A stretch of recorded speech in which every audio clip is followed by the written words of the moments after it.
जिज्ञासा रखेंगे हमारे स्नातक विद्वान विश्रुत जी शास्त्री और एक संस्कृत की युक्ति को चरितार्थ कर रहे हैं। मुंबई नगरों में श्रवण संस्कारोदय पाठशाला लगा रहे हैं और हर एक बच्चे से हर एक घर में जाकर के बोलते हैं, माता शत्रु पिता बैरी एन बालो न पाठशाला प्रेषिता। जिस बच्चे के माता पिता अपने बच्चों को पाठशाला प्रेषित नहीं करते हैं, ये समझिए वो उनके बैरी के समान हैं। अपनी ऐसी जिज्ञासा यहाँ रख रहे हैं और साथ साथ एक बैनर का विमोचन भी यहाँ पर अनिरुद्ध जी और रोहित जी के सहयोग से यहाँ पर कर रहे हैं। नमोस्तु महाराज नमोस्तु महाराज श्री। एक बार आपने प्रवचन में कहा था कि अगर कोई कार्य प्रारंभ करना है तो उसके पूर्व संकल्प की आवश्यकता होती है। तो कुछ ऐसा ही संकल्प आज से 2 वर्ष पूर्व हमने भी लिया था, जब प्रथम बार मुंबई नगर में जाकर के धर्म प्रभावना करने का अवसर प्राप्त हुआ और भ्रमण के दौरान एक ऐसे मंदिर से गुजरना हुआ जहाँ पर एक बैनर बोर्ड लगा हुआ था जिस पर लिखा था कि यहाँ पर दिगंबर जैन मुनियों का आना वर्जित है। तो महाराज श्री उस दृश्य को देख करके मन दुखी तो हुआ, लेकिन हमारे पास ऐसा कोई ऑप्शन नहीं था कि उनको समझाया जाए। तो उस समय हमने संकल्प लिया था कि आने वाले समय में मुंबई नगर में ऐसी प्रभावना करेंगे कि यहाँ के बाल युवा एवं प्रौढ़ जो 3 वर्ग हैं उनको जिनागम के समीचीन ज्ञान से उनको परिचित कराएंगे। तो महाराज श्री इस वर्ष वहाँ पर श्रवण संस्कारोदय पाठशाला का शुभारंभ किया है, जिसके माध्यम से बच्चों के लिए पूर्ण शिक्षा धर्म की दी जा रही है।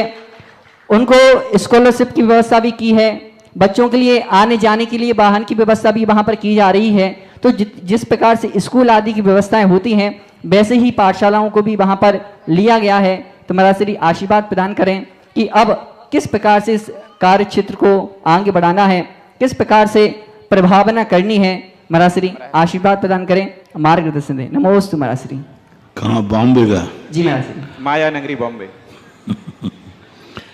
महाराज देखो बहुत अच्छी, अब आर्ष परंपरा की तरफ सभी लोग झुकाव हो रहा है, क्योंकि पहले लोग समझ नहीं पा रहे थे, स्वयं का स्वाध्याय था नहीं, मुनि महाराज लोग प्रवचन करते नहीं थे।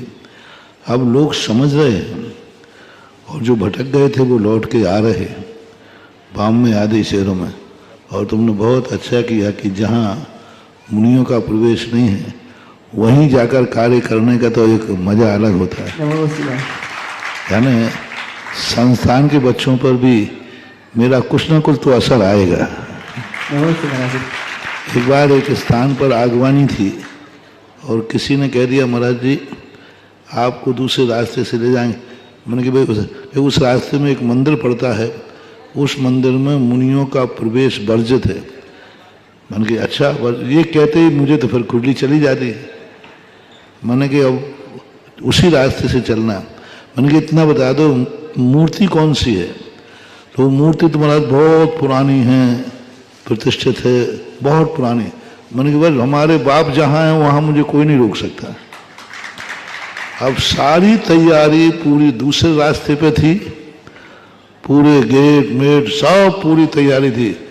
मैंने कि जरूर तो वहीं से जाएगा जहाँ वर्जित है। गया, ठाठ से गया, ठाठ से भगवान के दर्शन किए। अब उस दिन के बाद वो सदा मुनियों के लिए खुल गया। तो ये चीजें जब अपने भगवान यदि हैं वहाँ तो मुनियों का विरोध का स्थान होना ही नहीं चाहिए। इसलिए बहुत अच्छा कार्य है और आप जिस आधुनिक ढंग से चला रहे हैं उसको और आधुनिक करें तो बड़े बड़े शहरों के बच्चे भी इस पाठशाला में आएंगे। हमारा आशीर्वाद है।